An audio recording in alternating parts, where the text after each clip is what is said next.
stop telling the story of your past and start telling the story of your future. Stop believing in your past, real or imagined, and start believing in your future. Stop romancing the past, and let's start romancing a future.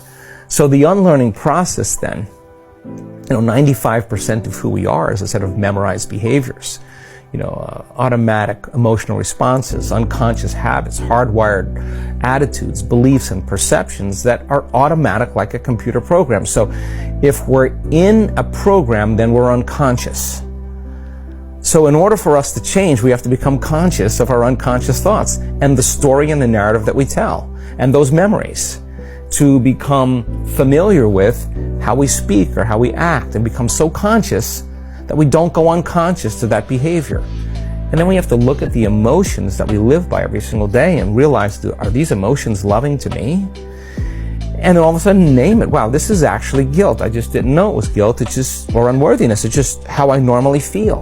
And I use everything and everyone in my life to make this feeling go away. But if I'm relying on my outer world to change my inner world, when things are good, I'll feel good. But when things are bad, I'll feel bad. So changing your emotional responses to the challenges and circumstances in your life and no longer living by that emotion is no different than the withdrawals we get from a drug, because no new information can enter the nervous system that's not equal to the emotion the person is processing.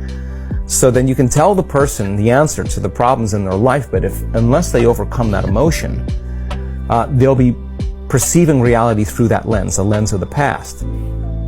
So then the fundamental point here is that the trauma then that the person is experiencing from the past, they're reliving that every single day.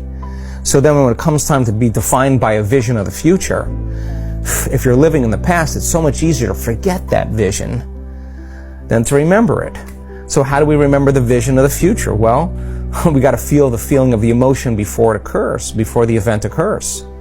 And if you're feeling the emotion before the event occurs, if you really practice trading resentment or impatience or sadness for an elevated emotion, you teach people the science behind that. If they're feeling the emotions of their future, they'll believe in their future more than they believe in their past. Teach them how to hold the intention of what that future is. And you take that thought and the feeling, the image and the emotion, the stimulus and response, and you can actually condition the brain and body into a different state of being. What's the importance of that? Somehow, the disease is there, and now the disease is gone.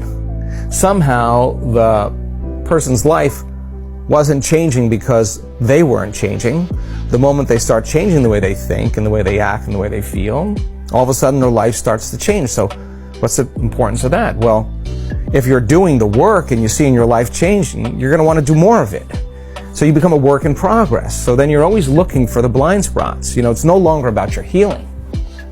You're not asking the question, why am I not healing? The real question is, what do I have to change about myself in order to heal?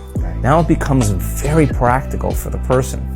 So the unlearning process is one of the hard parts because you've got to light a match in a dark place. And if you're conscious, that means you're no longer unconscious. And if you're conscious and you're no longer unconscious, you're no longer in the program. So we begin to objectify or object ourselves. So how many times do we have to forget until we stop forgetting and start remembering? That's the moment of change.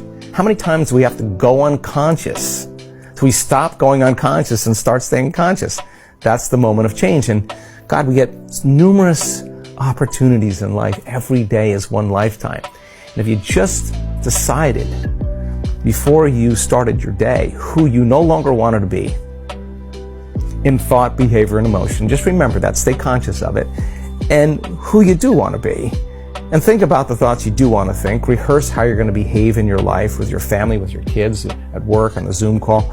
And think about what emotions do I want to live by as if my future has already happened. So the cool thing about that is if you're feeling the emotions of your future before it happens, you're no longer looking for it. You're only looking for it when you're feeling the other emotions. When you feel those emotions before it happens, somehow those wonderful synchronicities and coincidences and opportunities begin to show up in our lives. And that proves to us we're the creators of our lives.